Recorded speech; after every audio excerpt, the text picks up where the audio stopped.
Let's go. You are listening to Dollars and Sensibility, the podcast that explores the numbers, concepts, and behaviors that shape your financial life. Hosts, business partners, and friends Bill McBride and Andrew Martz are financial advisors in Hollywood, California, that for a combined 35 years have helped thousands of individuals and businesses better their financial futures.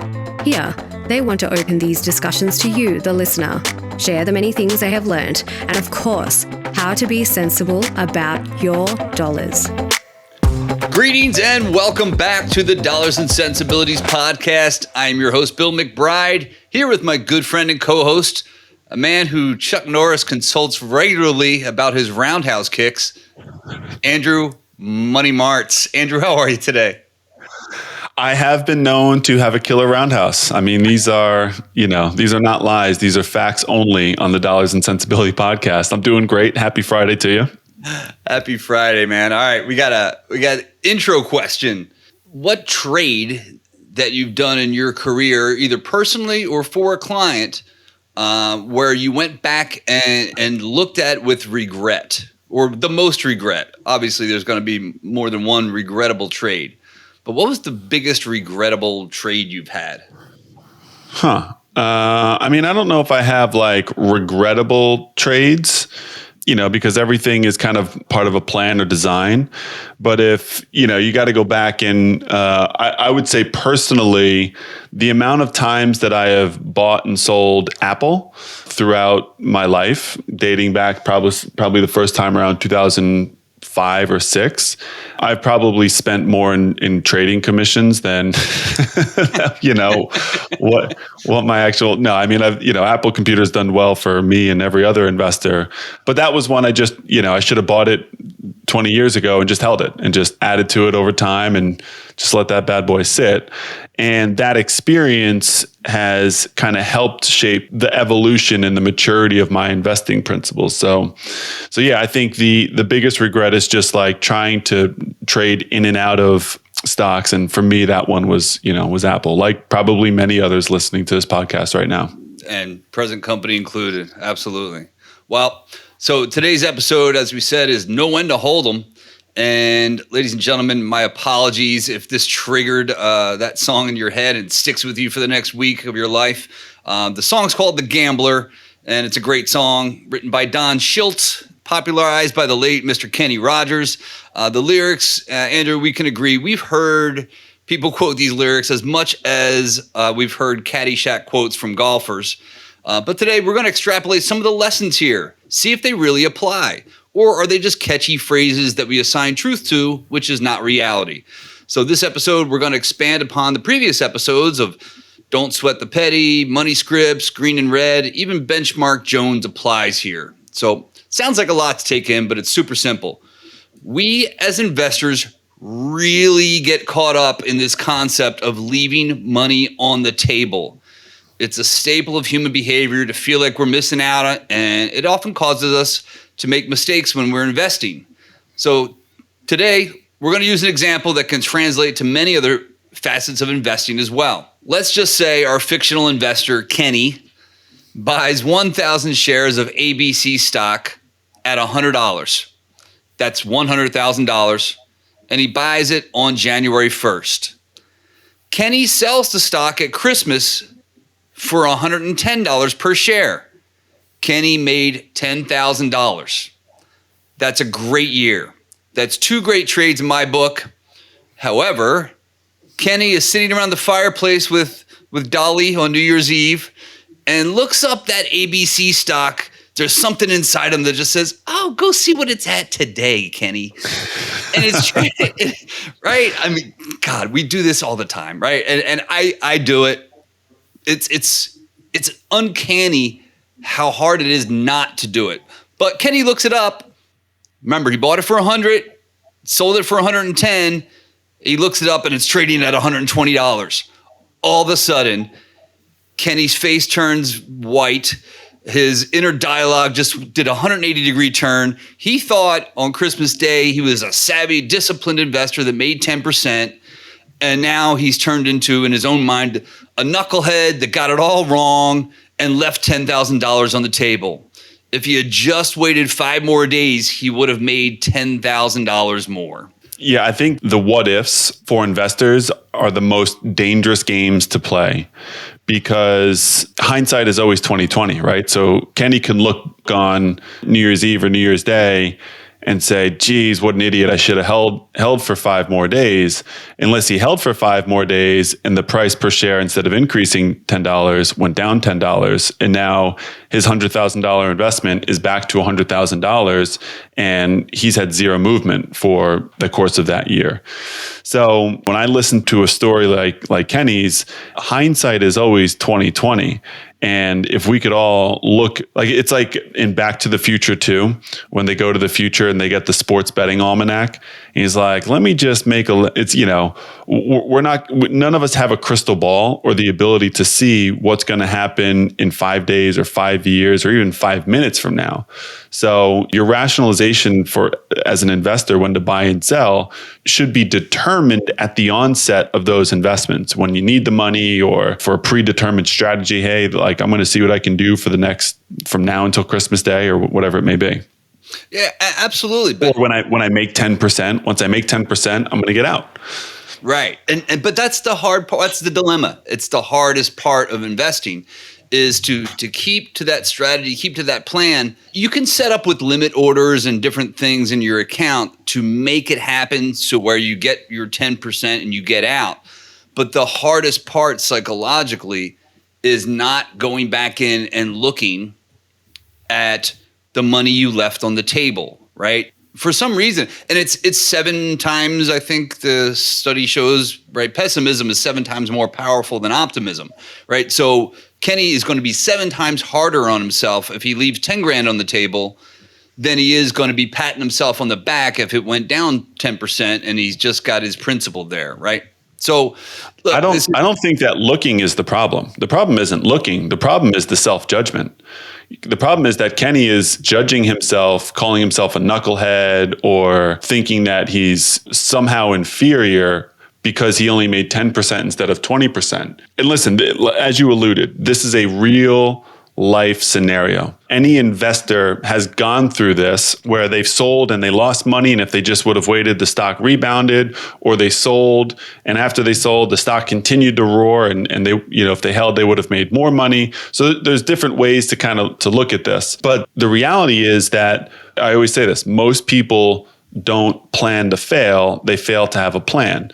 So in Kenny's case, there's no problem looking 5 days later and the stock is up 20%. That now becomes an opportunity for him to learn. Well, why did it go up 5%? What were the variables that attributed to that? Was there some earnings release, some announcement in the company? Was this something that could have been foreseen just 5 days or 7 days prior to today? And you take that information and you take that knowledge, and on January 1st of the next year, when you make your next $100,000 investment, you're now starting at a different place because you're armed with better information. And financial management and investing is a ball game of information, right? We are no longer in a place where information is hard to get access to. We all have access to the same information. We're now in a place where it is who is better at synthesizing the information to make a decision, to create some sort of action. So I don't think that the looking is the bad. I want to encourage people to look, but don't judge. Understand every time you make a decision, what your potential range of outcomes are going to be. The good, the worst, and then all that stuff that can happen in the middle, and be okay with all scenarios. That's not just a financial tip. That is also a life tip. You're welcome for that freebie. Thank you very much. You're absolutely right, though. It's about the judgment, right? So what we're getting into is the old adage of time in the markets beats timing the market. So maybe Kenny had to sell that stock to buy Christmas presents, and there's nothing you can do about that. Now, if he sold it at Christmas because he incorrectly thought that the stock would go down after Christmas, and he's talking to his neighbors about the Santa Claus rally, and he's making impulsive decisions without that plan, right? Kenny was market timing, which we know never works perfectly for even the most savvy trader. So the lesson here is really a behavioral finance concept, teaching us not to be so hard on ourselves. You take the win, right? So we're going to assume that Kenny had that strategy in the plan of 10% and out, right? Or he either had a limit order of 10% or he had a finite date that he was going to sell ABC stock, and you take the win. You made 10%. That's what should be going through your head. Stop saying to yourself, you could have made more if you played one more hand or sat another hour at the table. If you walked away a winner, the degree of your winnings just doesn't matter. So I'm going to go even further by saying if you sell a stock and look at it, what the price was after the sell, you're already setting yourself up to negate the glory of your gains, okay? And we were just kind of hitting on that, right? Like you can learn from your mistakes, but if the premise for your mistake, what you were saying, Andrew, was, hey, maybe you learn how to do research a little bit better and earnings estimates. Maybe you didn't realize when earnings were coming out or something like that. But that's a little bit of market timing, though. Wouldn't you agree? Well, but I think the process, like maybe somebody who's listening doesn't know what an earnings report is, or an earnings call, or earnings season, right? So just to quickly define that, publicly traded companies are required to publicly disclose their financial position each and every quarter. And there is a period of time, couple of weeks, where all companies come and do this process of announcing and making their financial information publicly available. And during that, they'll generally also give some sort of guidance or outlook for what's to come over the next 6, 12, 18, 24 months.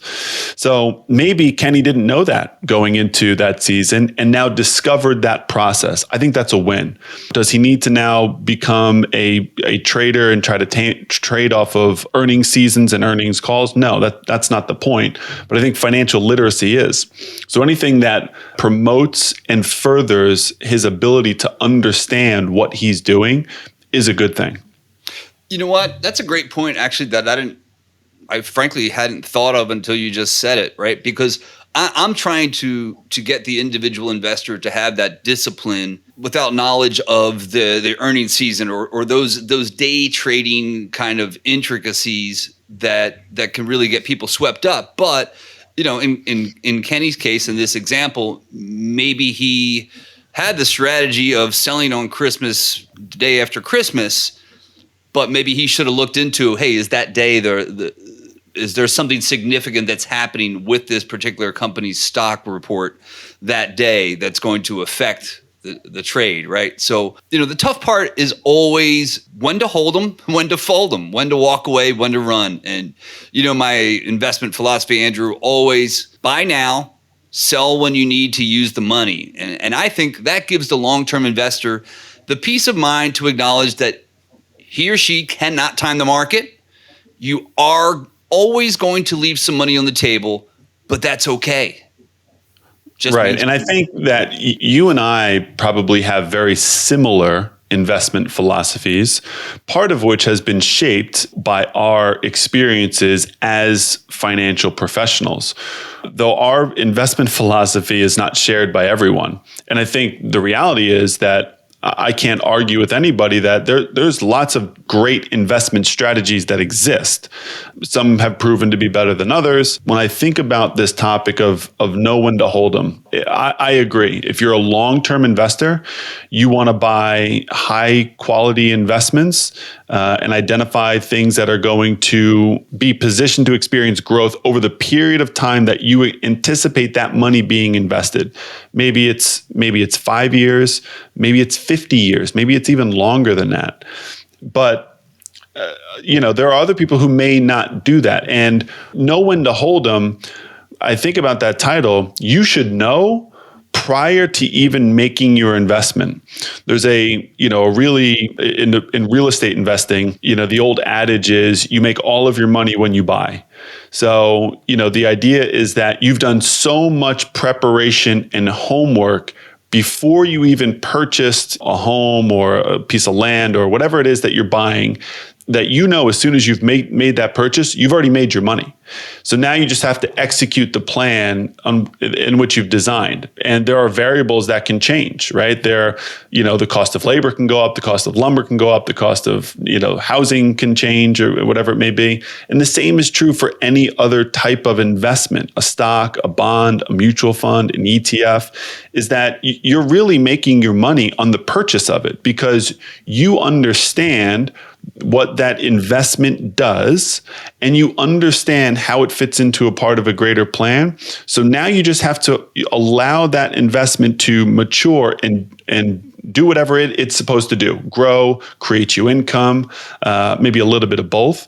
So know when to hold. It's not in the moment, right? It's not in the moment when you're considering, do I sell this or not? It's when you start your investment. You should know when you're holding, when you're selling, what you're doing, when you're going into, your investment strategy at the onset. Absolutely. And be okay if you achieve your goal, right? And back to the intro question, Andrew, for me, I agree, Apple, buying and selling it at this point, we could talk about the taxes on it, but for me, there was a company called EISQ, Electronic Identification Squared.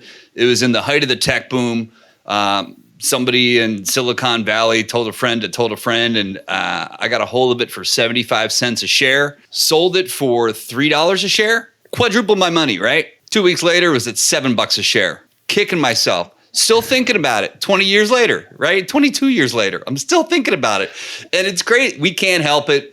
But that's the lesson today, folks, is take it easy on yourself. Again, if you made $1, but you left 50,000 on the table, you made $1. Take the win, right? Thanks for listening, folks. Remember, tune in every Friday for a new episode of Dollars and Sensibilities. Please like, comment, tell a friend if you learned something. And we really appreciate all your feedback and suggestions. For Dollars and Sensibilities, I am Bill McBride. And Andrew Martz. Have a great weekend. Thank you for listening to the Dollars and Sensibility podcast. Be sure to hit the subscribe button so that you can join us for each and every episode. Follow us on social media at WIS Advisors, and be sure to check out our website at wisadvisors.com. Tune in for the next step on the bridge between dollars and the mind of the sensible investor. Thanks for listening. Bill McBride and Andrew Martz are investment advisor representatives and registered representatives with Western International Securities Incorporated. All the opinions expressed by Andrew, Bill, and all podcast guests are solely their own opinions and do not reflect the opinions of Western International Securities. This podcast is for informational purposes only and should not be relied upon for investment decisions. Clients of Western International Securities may maintain positions discussed in this podcast.